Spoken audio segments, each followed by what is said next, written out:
Hey, welcome to the Strategic Success Podcast. I'm your host, Courtney Fricke. Thanks for tuning in.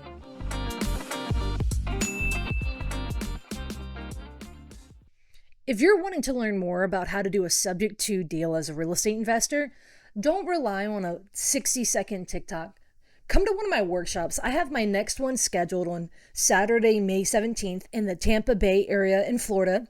It's offered both in person with limited seats as well as online, especially I know we're going to max out the in-person. So with that being said, this workshop is where I deep dive my concept of safe subject to. Because there's no such thing as a 100% safe subject to deal, but how can you do one as safely as possible? And so this is where I deep dive the process, the paperwork, the due diligence, how to run the numbers, and then when to pull the trigger. You know, what makes something a good deal versus one that you should maybe not say yes to. You definitely want to come check this workshop out if you have interest. Maybe you've already been doing subject to deals and you want to learn more. Go to CourtneyFricke.com to either get your in-person or online ticket today. Welcome to the show. Brett Pellissier, MaryJo Hoover, and we're my co-host Courtney Fricke. This is the real estate series, residential real estate series. We talk about residential real estate with our agent and lender partners, trying to help you guys grow your business and teach other people how to be better at their job. And so I'm excited to have both of you on today because we spend every Thursday morning together. We do. Or every at least Thursday. Y'all are probably more consistent than me. I try to get there every Thursday. You're there. I'm just a little late, consistently late, but you're there. I'm there. I'm gonna shut my mouth. MaryJo is a real estate agent at LPT Realty. I am. And you've been there for... We've been with LPT Realty for a little over a year now. Yeah, and you've been an agent for how long? 4 years. 4 years. Brett Pellissier with Canvas Mortgage. You've been in the game for what? Coming up on my fourth full year. Cool. Nice. So I like to first just kind of get started with telling people a little bit about you guys. So you know, what got y'all into the real estate business to start? Brett? So my dad's been in the mortgage business my whole life. Yeah. So it kind of grew up in my blood. So I went to, my dad had a big mortgage company up until 2008, like a lot of people. And then, that all happened and he stayed in the mortgage business and other capacities at the time. He always told me, go into mortgage. And I always fought it. Like, I want to blaze my own path, try something a little different.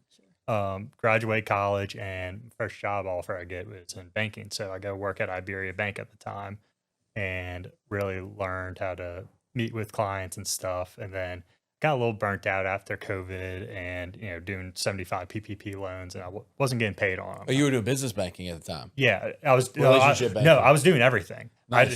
There was days where I was doing telling work. There was days I was closing commercial lines of credit. There was days I was helping with people with bank fraud. But you weren't selling mortgages though. No, I did a lot of HELOCs. So that's where I got Gotcha. my lending experience. Gotcha, I probably okay. did about 10 million in HELOCs over the first few Or years. shooting Well, a because tie Iberia, every that was day. their Yeah, signature that was one of their exactly. signature products. Yeah, there was like a very low interest rate for introduction rates and stuff. So fun fact, my mother is a lender on the banking side on the Mississippi Gulf Coast. Love her. She doesn't talk about business after 8 to 5 type of thing. So it's like, so I definitely saw the difference of someone in a bank versus, a different kind of type of lender situation. And yet you put in, you help where you need to. If it's a teller line, if it's whatever, open a credit card for someone, if it's whatever. But that's fun fact though, Iberia. I mean, that I knew them for the only bank, like traditional bank product I ever did was a HELOC with Iberia. Yeah, and they were great. There was such great leadership there, and I really learned how to deal with clients at that point.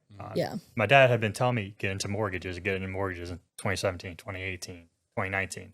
Hindsight, should have listened to him because I would have made a lot of money in 2020, 2021 and everything, but I just wasn't ready at that point. I needed to grow on my own and kind of figure things out and blaze my own path and, not be, you're just following your dad's footsteps. Not that there's anything wrong with that because you have to earn your way in this business. Sure, of course. I've learned that, the hard way over the past 4 years, but I needed to go through that in order to get to where I am.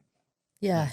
But the leadership program at Iberia Bank, I have buddies from college that went through that, and that was a phenomenal program, right? Yeah, I didn't go through that program. Hindsight, I should have gone to that because I I was trying to get into it. The classes were full when I first got in. And then I had a very good relationship with my manager at the time. Who's that? Stephen Perenio. Okay. He's no longer in banking. But I got asked to join that program. And I'm like, things are starting to click here. I really like my manager. I think I have like a good path in front of me.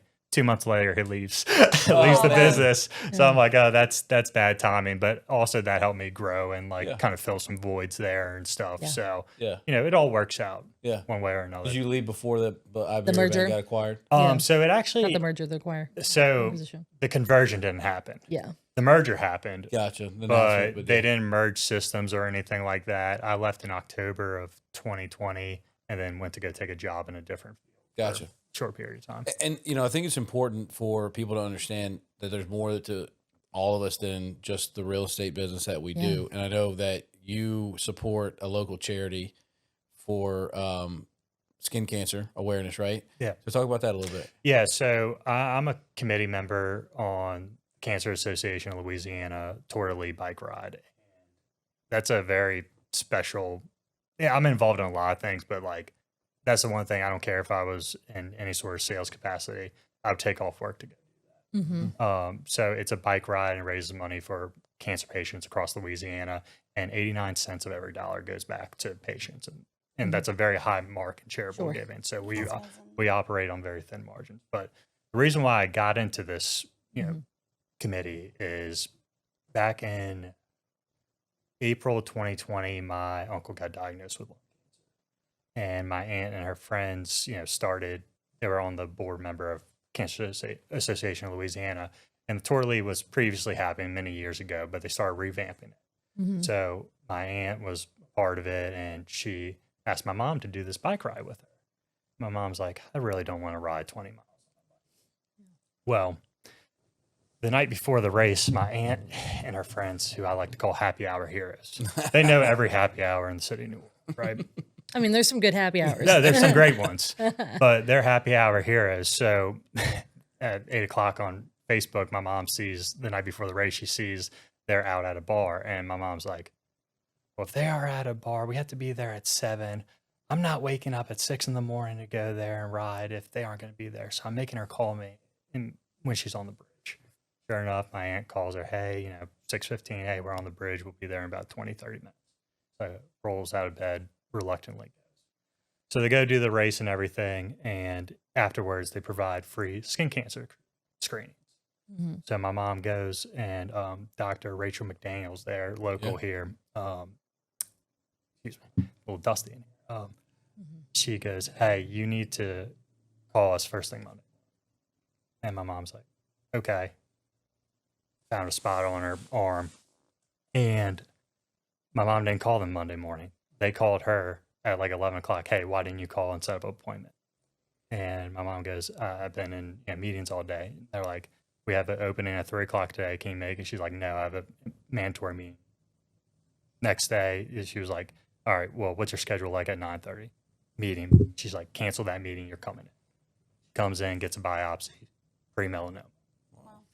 So that's, divine intervention, Exactly. but God was looking out for her and us at the time, because if she didn't go to that race, that would never found.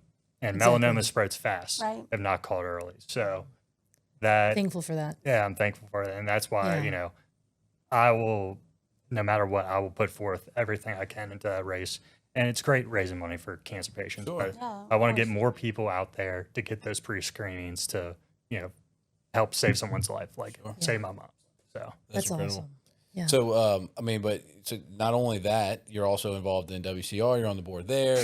So, you commit a lot of time to the real estate industry. And I think people need to know that, because it's important.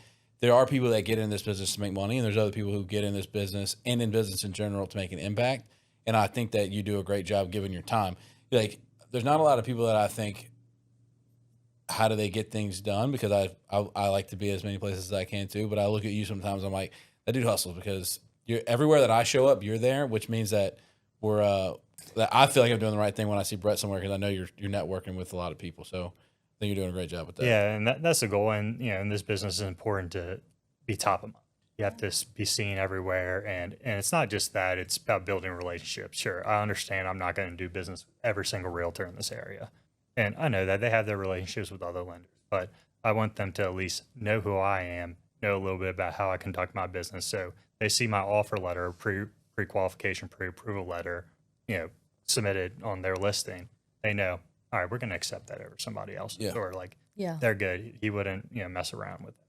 I think So I make sure to let them know that. Yeah. That's huge. that's great. MaryJo, Hey, been in business for how long? I was just trying to think, don't time fly when you're having fun. I think a little over 4.5 years. Yeah, so yeah, we all kind of got in the business at the same time. You got there what, 9 years ago, 10 years ago? 2014. Yeah, so you've been about a little over 10 years. I'm about 8 years in, and y'all are 4 or 5 years. So, but we met each other at a BNI group, and so you're from Hammond originally. So, and I know what you were doing before. I know how you got in the business. Tell a story about how you got in the real estate business. So, funny story. I joined BNI. I was working for a personal injury attorney, and I was their office manager, and I was also handling their marketing. So, I had visited BNI once before, and I told this attorney, look, you guys need to get in this BNI group. So, I joined Hammond Tradewinds BNI chapter, and the real estate agent of the group, which is Stacy Levin, came up to me and was like, you should be a real estate agent, because I can literally talk to anyone and I'm not afraid to stand up and talk in a room full of people. And I was like, no, thank you. I'm like, I'm really happy with where I'm at in life. I bought my first house when I was 22. Yeah. That's I had awesome. a real estate agent and I knew nothing about it. She handled everything. And I just didn't know anything about the real estate market. And she kept pushing me. And she like recruited other people to give me like taps and say, come on. So she was like, you could do it part-time. And I went and I studied. I just had a baby. So I'm studying with a kid on my shoulder, climbing on my head, in between baseball practice and all of this stuff. And I took the test. And I say it's a total God thing because I passed on the first try. Nice. And I'm taking this test and I'm sitting, y'all, and I'm like, if I fail this test, I will never take this test again. Like, I can't do it. Yeah. And when I passed, I ran out of the room because there's like a little station where you take the test. And now I don't think the results pop up right away. Yeah, you gotta wait You a have little to bit. wait. But when I took it, they did. And you take a national and a state test, and it said national, passed, state, passed. But surely, I was like, that doesn't mean what I think it means. Yeah. So I run up to the guy, and he looks at me like I've grown another head. So I'm like, oh my gosh. I run out, I'm calling everybody. I'm super excited. But yeah, so I passed the test. I stayed at the law firm, and I loved the law firm, and I miss the guys. I miss the attorneys. It's so much fun working with attorneys. But in the first 6 months of being a real estate agent, I surpassed my income at the law firm in the first 6 months for the entire year. Yeah, that's great. So I was like, if I was given, more time to real estate, how much more money could I make? Sure. So what's your favorite part of doing the game? I mean, I know you always talk about how much you love working at the law firm. Obviously, the money's great, but what's your favorite part about being a realtor? Working at the law firm and working as a real estate agent, my favorite thing is the same. It's the people. I love people, and just being able to go out and meet new people and walk with new people through their journeys in life. That is my absolute favorite part. So that's what I enjoy the most. I will never have a job where I, sit in a cubicle and don't get to talk to people, because It's not fun. I need people in my life. That's It's good to be self-aware, how I feed my soul. which is a perfect transition. So Courtney and I love talking about difficult transactions, and sometimes difficult deals means analyzing and breaking down a specific deal. But I think at this conversation may be appropriate to talk about something a little different. And when you're dealing with people, right, which is the favorite part of the business for you, I love that part of the business. My disc assessment is the DEI. I'm 99 in both. So I like just being around people and accomplishing things and seeing people create goals and accomplishing their goals is great for me. But there's always emotions that come up with it. Oh, yeah. And so we're dealing with some right now in the deals that we're working, and we always laugh because we work on difficult deals, and I think that we work well together on them, which makes us be able to close them well. I mean, you handle the business that you need to. Sometimes you need somebody who has a little authority to analyze things and tell people what their consequences are is important, and so we bounce off each other that way. So, like, talk about how you analyze and help people with the emotional side of dealing with transactions. Well, think about it. When you're dealing with someone who's making the biggest purchase of their life, you know, for a lot of people, for the majority of people, I would say buying or selling homes is the biggest purchases or sales they'll ever make. And when there's that much money involved, there is so many emotions involved. And, you know, you're dealing with first-time home buyers who are scared. They don't know what to do. They've never done this before. You're dealing with divorced couples who are fighting, and you're the middleman, and you have to play mediator and the go-between. You have to, when people are downsizing and there's so many emotions and they think that their house is worth so much because they have all this sentimental value, you have to help manage those expectations. It's just, it's huge. You have to be able to manage their expectations and their emotions in a way that makes the transaction as smooth as possible. And if you can't do that, real estate is going to be really hard for you. Yeah. Good. Yeah, when it comes to the people side, what is hard is results come when people are really dealing in that realistic like arena, right? Yeah. Because call it HGTV syndrome, but people watch. I mean, I've never flipped a house in 30 minutes like they do in those TV shows, right? And so, but people watch them and they think, you know, they kind of get into la la land on some things, right? And a huge part of that is coming with that realistic expectation of like, what does this actually look like? What is it going to actually take? And then, and that's a huge part of like you guys with, you know, both on the real estate agent side and on the lending side. It's like, hey, let's kind of bring you back down to earth. This is what it's going to look like. It's going to require this of you. And then it's a conversation leadership. Like we're gonna move this along in a productive way. But it's hard because not everyone is operating in that same and it's not field. It's not difficult. And one of the things that I do to kind of help, you know, prevent that, you know, after we kind of get to know each other a little bit, my first question is, what is your monthly budget?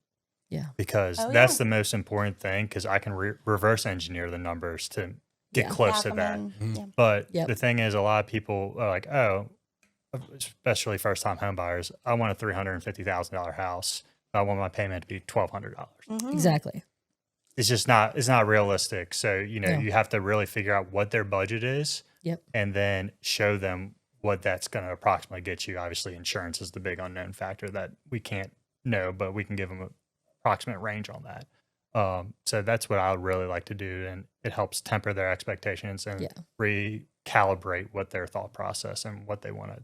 That's very smart. Yeah. It's very smart because at the end of the day, it's like sometimes people kind of get into that dreaming phase of like, oh, you know, and so it's thinking of all the, and maybe that's a, and that can be one of those parts where you want people to dream and stuff like that. You want to help them accomplish their dream. Yeah.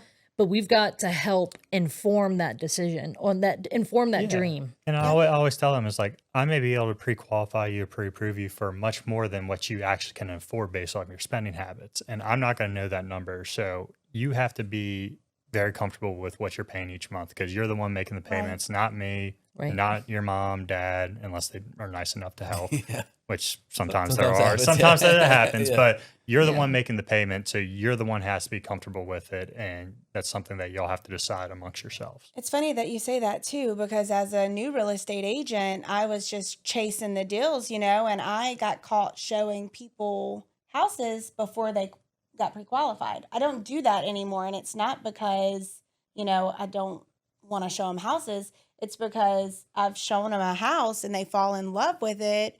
And then we go and get them pre-qualified and they can't afford that house. Good luck finding a house after you found your dream house and you can't afford it. Every house within your budget. It's not going to meet the. It's not going to. You're not going to pull the trigger. Boxes, you're not going to pull the trigger. And I think that comes back to, in the same way with a borrower, you've got to inform their dream. Same with us as business people, we've got to inform our processes, right? Yeah. It's and we've all, you know, put the cart before the horse, or we've had to learn by trial and error. And there's usually those moments that have, those lessons that taught us, right? Yeah. And but at the same time, that's what has made us better, right? It's the time in this business that helps us help more people. Yeah, it's the experience that we gain, But every transaction. I think people who are, and also I think part of this is also setting clear expectations and communicating well. And Lauren always says it's not necessarily about communication, it's about comprehension. Right. And comprehension means you can tell somebody something over and over and over again, but unless they actually comprehend it and they understand it, then they're not going to actually understand what you're saying and be able to create realistic expectations of themselves. Yeah. And in order for you to really be able to help people comprehend what they're saying, you have to be self-aware enough of how you communicate with people and then how they want to be communicated back. Right. Yeah, and that's a first-time home buyer wants to be communicated to very differently, or my conversation with a first-time home buyer is different than second-time home buyer or someone buying investment properties. Mm-hmm. It's very Exactly different. First-time home buyers, you're going through every step of the process, breaking down every number. right. Move up buyers, they've already been through it once. Okay, now we can talk about specific strategies and different how to get creative if you're lacking some liquidity. But for the people who've done it 3 or 4 times, it's more of a quick bang, bang, bang. What do you want? Also being aware enough of behavioral assessments, and for you especially, and I mean, I know agents get to know their clients really well too. But if you look at somebody's loan application and they're a CPA, engineer, attorney, you have to communicate totally different than them than if you're talking about a salesperson, event planner, and or somebody who is a first time home buyer. Sometimes if you go into too much detail with somebody who doesn't want to know the detail, they're going to not hear you because you're giving them the information they don't want. Right. But if you also go up to somebody who wants all the details and you give the bullet points, but you don't give them all the context, they're not going to hear what you're saying because you're not communicating with them. And so, you deal with that in business in general when you're talking with your employees or your clients. And so I think that, we talk about emotions a lot, but I think that, and a lot of times this conversation doesn't actually get into systems a lot within your business, but it does at this point when you're talking about emotions, because if you understand how to relate to your clients and understand what the things they need to know, create a system around how you operate, you can create clear expectations from people. And maybe if you don't necessarily know what type of personality your client has, you can give them the information in the long form. Then you can also have the phone conversation with them with the bullet points so that you're giving them the information all the different ways so that they can process that in the way they want to. Creating clear expectations and hopefully avoiding some of the emotional downside on the back end if you're doing it at a high level. Yeah. You know what's crazy? I was listening to something the other day. You know how like AI is disrupting our world? So this is in the real estate world, I think more in the investor world, where someone was cold calling they had received a call from someone who wanted to sell their house. And the AI feature was listening to the seller live on the call and guessing at the personality type and then saying you should feed more factual. Wow. You should be more, and it was almost, and Scary. anyway. That's interesting. But because it's such a powerful tool, and so it's like one of those weird ways where it's like, it's such a powerful tool. It's crazy to see, not to go into an AI discussion, but it's, when I heard that, I was like, because that's effective communication, is building the conversation around how do people receive it well, right? Like, and also building your marketing plan based around your ideal client and understanding if your ideal client is a first-time home buyer, then you need to speak to them differently than if your ideal client is a business owner who's buying their second or third home.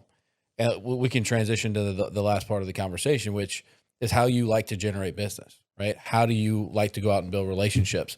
Hey guys, Courtney Fricke here. We've got Aussie Steve. And look, if you have a deal that needs to get moved, Southeast Louisiana, even in South Mississippi, we're your folks. We are the largest dispo company, really in the greater New Orleans area, even Southeast Louisiana. We have great contacts in South Mississippi as well. Steve, why do we move more deals than others? Just we're very deep in this market. So Greater New Orleans can be really confusing for national wholesalers. The comps are hard. We change block for block. We got flood zones. We get a lot of hurricanes and the likes, and just a lot of the national platforms don't have the buyers on their list. So we are deep with buyers, but we're deep with relationships, which is really important in this market. So we love JVing with out-of-state investors. Like I said, we do a ton of business with other investors. So go to homebuyerlouisiana.com/Courtney. Fill out the information. We'll get in touch with you and we'll move this deal along. And so, if you understand who your ideal client is, then you can speak to them the way they want to be spoken to, which also goes into helping them cut out a lot of the emotional side of what they do.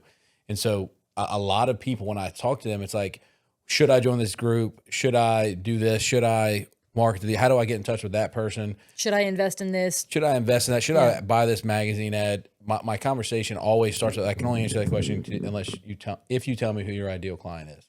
If you can tell me who your ideal client is, then you can say, is that person present at that meeting? Are they going to be reading that magazine? Do their kids go to that school? They play those sports? You have to be able to have a little bit of context there. And so, marketing is my favorite part of doing business is the building relationships, being intentional about that kind of stuff. That's the fun part. It's the fun part. And look, and how we can all relate is that the three of us are in a BNI group together, right? So we meet every Thursday. And I think that the deeper aspect of our group is not only were we attracted to that networking group, which is BNI, because we relate to the values that BNI has, but you can go to 3 or 4 different BNI groups and get different vibes from different groups. You can. And I drive to Hammond every single Thursday morning because I enjoy not only BNI, but the group of people that we have within BNI. And I think that speaks a lot to, to us, right? If you come join our group, you know about us by spending about 30 minutes with our group. You know the type of people we are. And I think that, that part of it, right, there's a relationship side, but then the systems in which you can navigate BNI. Brett, I know you've been in BNI for a year or so now, maybe a little longer. I just made a year. And I think that you have, out of anybody who's joined our group, followed the process of how you generate business from those groups better than anybody else. So why don't you talk a little bit about how you've utilized BNI to help you grow? Before we do that, can you explain if someone, so I know I'm not in the BNI group, but let's just say, and I have a concept of it, but if someone doesn't know what a BNI is, can you explain what that is? Yeah, so BNI is a networking group. I think it stands for Business Networking International, and it's about getting like-minded individuals in different spheres all together and following a very strict regimen each week and getting to know each other and building relationships in order to pass business to people you like, and you trust. Yeah. Mm-hmm. And the whole philosophy is behind BNI is giver's gain.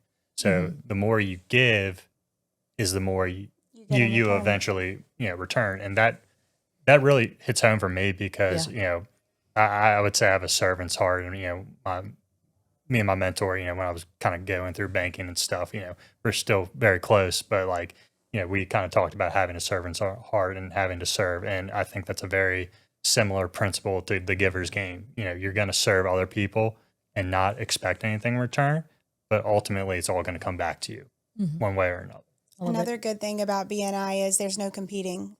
So I'm the real estate agent of the group. So there's one per industry sector. One seat, and no one else can come in and steal that seat. So, and then you create power spheres within your group with like me and Jared and Brett. We do a lot of business with each other because we're all in the real estate industry. So there's other people that you can do business with that relate to your industry but aren't in the same industry. Yeah. So we have the insurance guy, the home inspector, the AC guy, the roofer, the lender, the agent, the title company. We all work together. I mean, I can't tell you how many same industry but different sectors. Yeah, and again, we all have a basic underlying shared value with BNI's giver's gain. We all like to give as much as we can to the group, but then within the group that we have, we all enjoy working together. I can't tell you how many people I've referred to TJ to get new roofs. They probably put on 10 new roofs for people this year, and I know that it's all come back to the two of you through TJ. So we're all in this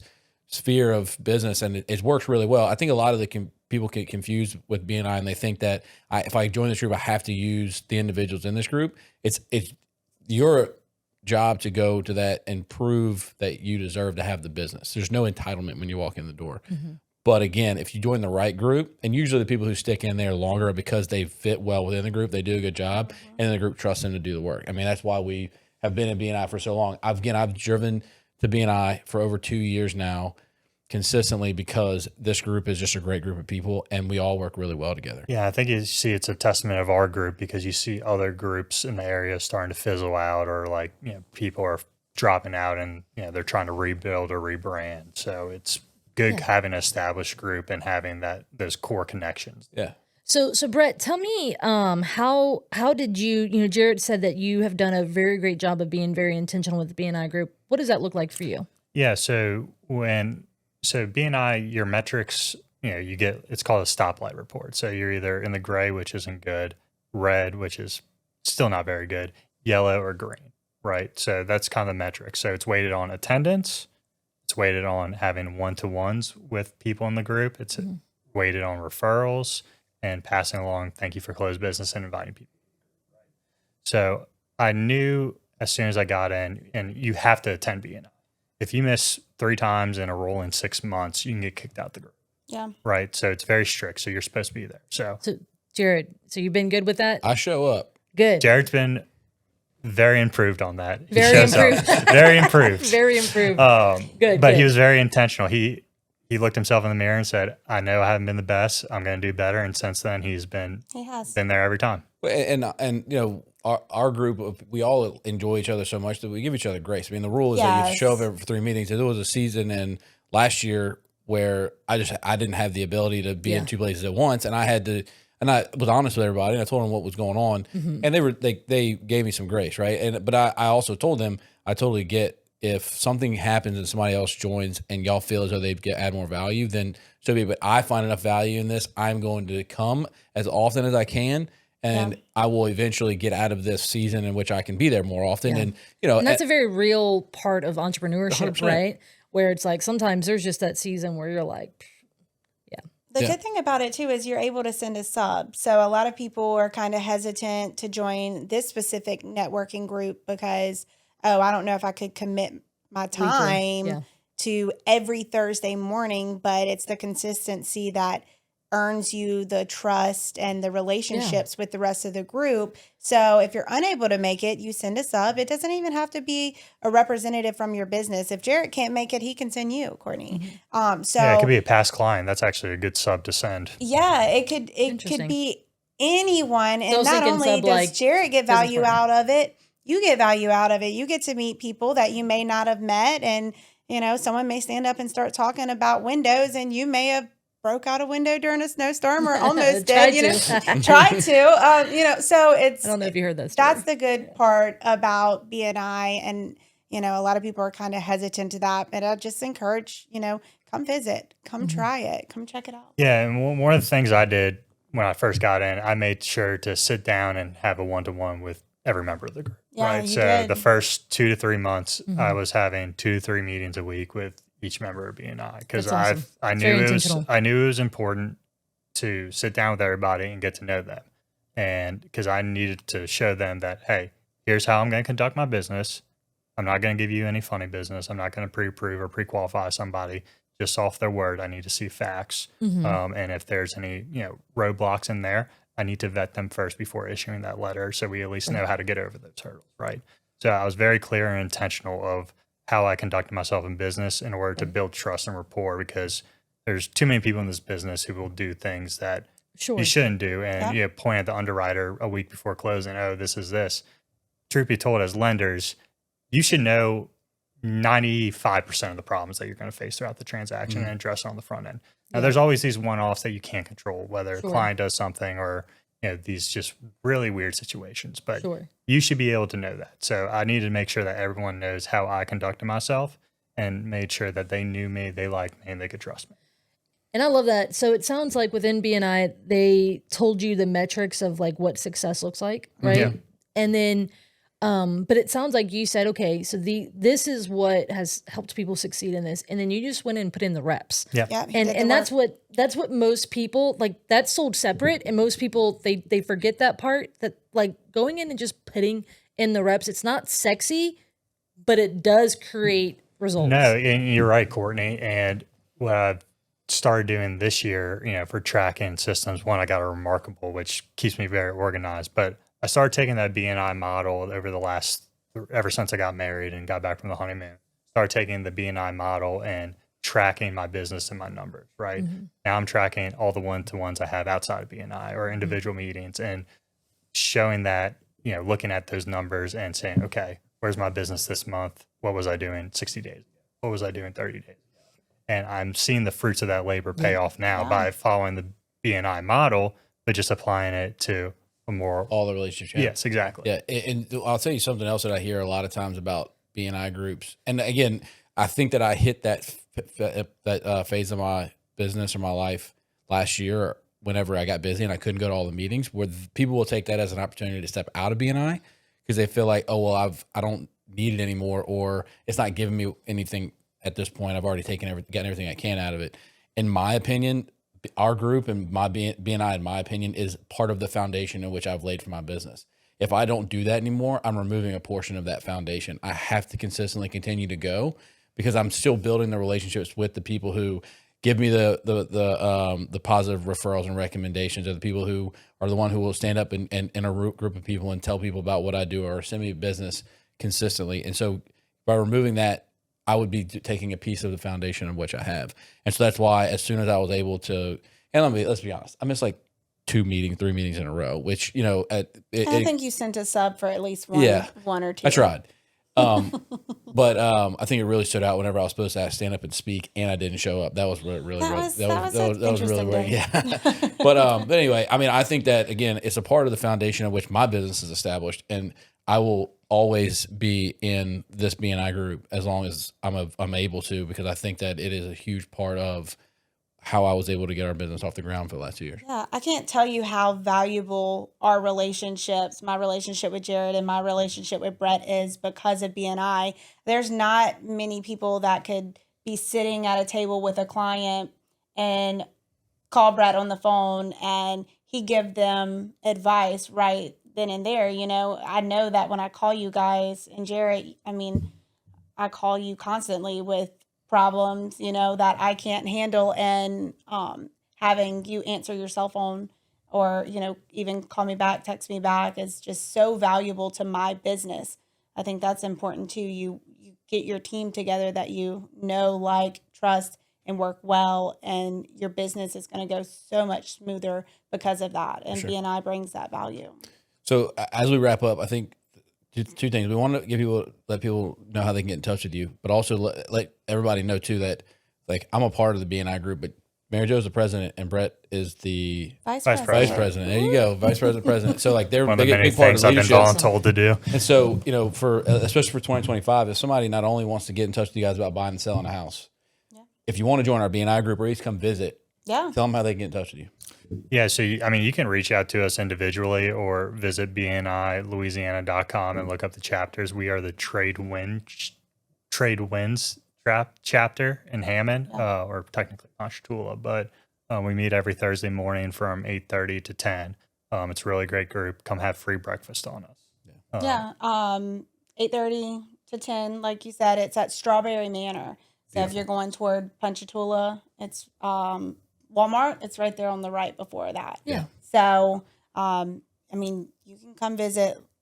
Like Brett said, there's free breakfast. And if you want to get in touch with me, you can reach me on my cell phone. You want me to give them my number? Sure. 225-369-1048. That thing lives in my hands. So you can reach me that way, or you can reach out to me. I have my Facebook page, Hoover Home Sales. My personal Facebook page is MaryJo Hoover. And then, I'm on Instagram and TikTok if you want to watch some entertainment. But That's great. Well, I appreciate y'all coming on. This is exactly the conversation that we were looking to have. So appreciate y'all.